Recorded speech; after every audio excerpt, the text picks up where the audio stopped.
Action చిత్రాలల్లా Boyapati scene, Bobby అసలు వాళ్ళు నిపుణులు అని చెప్పాల్సిన పనే లేదు. స్టార్ హీరోలతోని యాక్షన్ చిత్రాలు తీసి మెప్పించిన ఎవరికి వాళ్ళు సాటి. ఇక చిత్రీకరణ పరంగా ఎవరి ప్రత్యేకత వారిది అని చెప్పుకోవచ్చు. అయితే ఇప్పటికే మన బాలయ్యకు 3 తిరుగులేని విజయాలను అందించిండు బోయపాటి. ఇప్పుడు అఖండ తాండవం రూపంలో 4వ విజయం గిట్లా అందించనికే సిద్ధమవుతున్నాడంట. ఇక బాలయ్య బాబుకు డబుల్ హ్యాట్రిక్ అందించేటట్టుగా ఈయన చేతుల మీదుగానే రావాలని అభిమానులు గిట్లా కోరుకుంటున్నారంట. అంతే ధీటుగా మన బాబీ గిట్లా సీనియర్ హీరోలతోని యాక్షన్ చిత్రాలు తనదైన శైలిలో చిత్రీకరించి మెప్పిస్తాడు. ఇక ఇప్పటికే పోయినసారి మెగాస్టార్ చిరంజీవితోని వాల్తేరు వీరయ్య చేసి భారీ విజయాన్ని అందుకున్నాడు. ఇప్పుడు డాకు మహారాజు బాలకృష్ణతోని వేసి అంతకు మించి విజయాన్ని అందుకోవడానికి సిద్ధమవుతున్నాడంట. అన్ని పనులు పూర్తి చేసుకొని సంక్రాంతి కానుకగా ఈ సినిమా థియేటర్లకి రాబోతున్నదంట. అయితే ఈ సమయంలోనే ఒక ప్రెస్ మీటు సమావేశంలో మీడియాలో ఒక ప్రశ్న తలెత్తిందంట బాబీకి.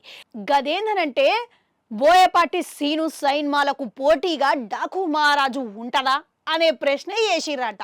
దీనికి సమాధానంగా బాబీ నాకు ఎవ్వరు పోటీ కాదు, నేను ఎవ్వరికి పోటీ కాదు అని చెప్పి బాలయ్య బాబు మన బోయపాటి కలయిక గురించి ప్రస్తావించిండంట. ఇక ఇప్పుడు ఆయన 3 తిరుగులేని విజయాలను అందించిండు. అంత గొప్ప కలయిక వాళ్ళది, వాళ్ళకి నేనెట్లా పోటీ అవుతా అని అన్నాడంట. ఇక ఆయనకంటూ ఒక ప్రత్యేకమైన శైలి ఉన్నది, నాకంటూ ఒక శైలి ఉన్నది. గట్లా చూసుకుంటే ఎవరు సినిమాలు వాళ్ళవి. ఇప్పుడు నా సినిమా పరంగా నేను ఎంత మంచిగా తీయాలి, నా తదుపరి విజయాలను బట్టి ఎట్లా సినిమా తీయాలి అని ముందుకు పోతా అని అన్నాడంట.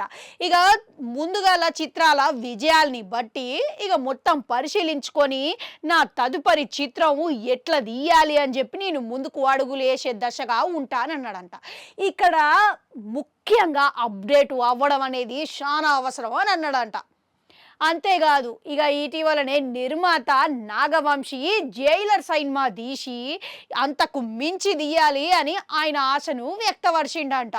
అంతేకాదు నెల్సను అసలు ఆయన రచన శైలి, ఆయన దర్శకత్వం, చిత్రీకరణ శైలి గిట్ల కూడా సినిమా తీయొచ్చా అనే విధంగా ఒక కొత్త ఆలోచన అందించిండు అని ప్రశంసించిండంట.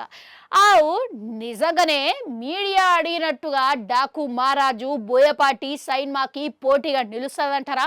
అవకాశాలు ఎంతవరకు ఉండొచ్చు అంటారు? కామెంట్లలో కామెంట్ పెట్టుర్రి. అట్లా నాడు గంట ఉంటుంది, అది కూడా నొక్కురి మళ్ళొస్తా.